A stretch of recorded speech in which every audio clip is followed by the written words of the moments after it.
80% of millionaires were never the smartest person in the room. And the people who were? Many of them are still waiting for money to catch up with their ability. That gap is not an accident. You are careful. You think before you act. You do not make impulsive decisions. Yet money feels strangely distant.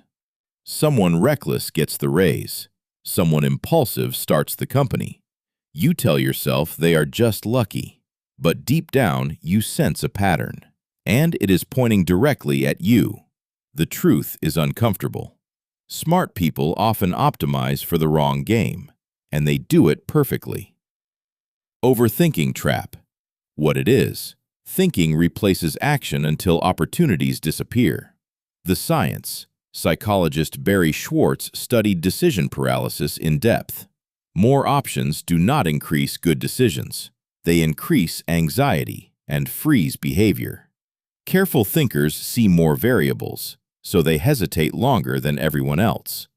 Real example, you analyze investments for months. You compare risks, returns, worst-case scenarios. Meanwhile, someone invests simply, early.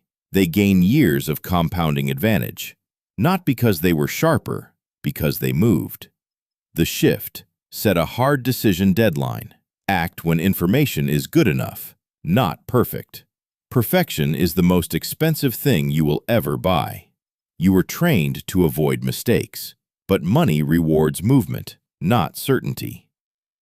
Identity attachment. What it is, your self-worth becomes fused with being the capable one.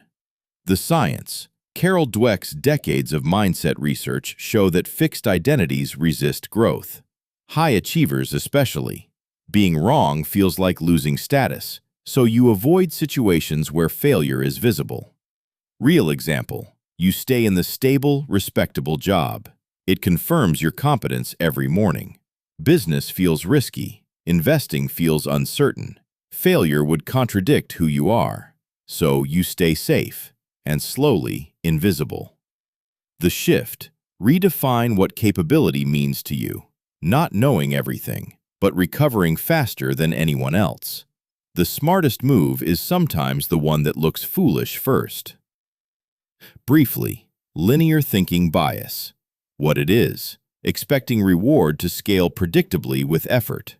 The science. Economist Vilfredo Pareto discovered that 20% of inputs create 80% of outputs. Not just in economics, in almost every system. But only if the system is nonlinear. Money is nonlinear. Real example. You trade hours for income.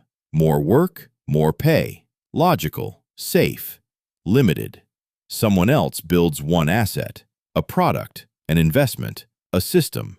It scales without them. The result feels unfair, but it follows a completely different curve. The shift. Stop optimizing effort. Start optimizing leverage. Ask one question. Does this grow without me? Careful thinkers love clarity, but wealth grows in uncertainty. Here is the pattern beneath all of this. You were rewarded for being right, not for being bold, not for being early, not for being wrong and recovering, but money rewards all of those. So you optimize for correctness and miss momentum. You optimize for safety and miss asymmetry. You optimize for reputation and miss opportunity. Congratulations, you played the cautious game perfectly. It just was not the financial game. Your intelligence is not your disadvantage. Your unexamined assumptions are.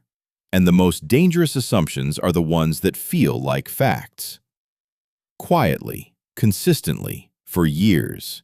The people who build wealth are not always the sharpest thinkers. They are faster to act, more comfortable being wrong, less attached to looking capable, and that difference compounds. If you recognized yourself in any of these patterns, the overthinking, the identity trap, the linear thinking, the next video shows you exactly what breaking each one looks like in practice.